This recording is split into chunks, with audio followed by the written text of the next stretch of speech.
আসসালামু আলাইকুম শিক্ষার্থী বন্ধুরা, সিলেট বোর্ডের স্থগিত পরীক্ষার রুটিন প্রকাশ করা হয়েছে। পরীক্ষা শুরু হবে 13ই আগস্ট।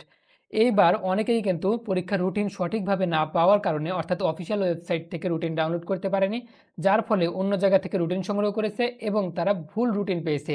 এটা কিন্তু অনেকের সাথে হয়েছে এবং আপনাদের সাথেও হতে পারে। তাই অবশ্যই ভিডিওটি শেষ পর্যন্ত দেখবেন, কিভাবে রুটিন ডাউনলোড করতে হবে অফিসিয়াল ওয়েবসাইট থেকে সেটা দেখিয়ে দিব। আর নিত্য নতুন এরকম গুরুত্বপূর্ণ ভিডিও পেতে চ্যানেলটি অবশ্যই সাবস্ক্রাইব করে রাখবেন। বন্যা পরিস্থিতিতে সিলেট শিক্ষা বোর্ডে এইচএসসির স্থগিত পরীক্ষার নতুন রুটিন প্রকাশ হয়েছে। নতুন রুটিনে আগামী 13ই আগস্ট থেকে বোর্ডটি স্থগিত 4টি বিষয়ের পরীক্ষা শুরু হবে। 13ই আগস্ট, 18ই আগস্ট এবং 20 আগস্ট এবং 22 আগস্ট এই পরীক্ষাগুলো কিন্তু অনুষ্ঠিত হবে। এখন চলুন দেখে নিই কীভাবে আপনারা এই রুটিনটি ডাউনলোড করতে পারবেন। প্রথমে আপনার মোবাইলের যে কোনো একটি ব্রাউজারে চলে আসবেন, এরপর এখান থেকে সার্চ করবেন সিলেট বোর্ড লিখে। সিলেট বোর্ড লিখে সার্চ করলেই প্রথমে একটি ওয়েবসাইট চলে আসবে, সেই ওয়েবসাইটে প্রবেশ করবেন। ওয়েবসাইটে প্রবেশ করার পরে দেখুন লেটেস্ট নোটিশ যে অপশনটি আছে, এখানে ক্লিক করলেই দেখতে পারবেন নিচে একটি নোটিশ আছে। এখানে আমরা নোটিশের উপরে ক্লিক করে দিই।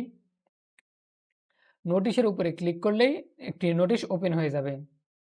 এখানে লক্ষ্য করুন যে 4টি যে পরীক্ষা স্থগিত হয়েছিল সেই পরীক্ষাগুলো কিন্তু এখানে ডেট আকারে প্রকাশ করা হয়েছে।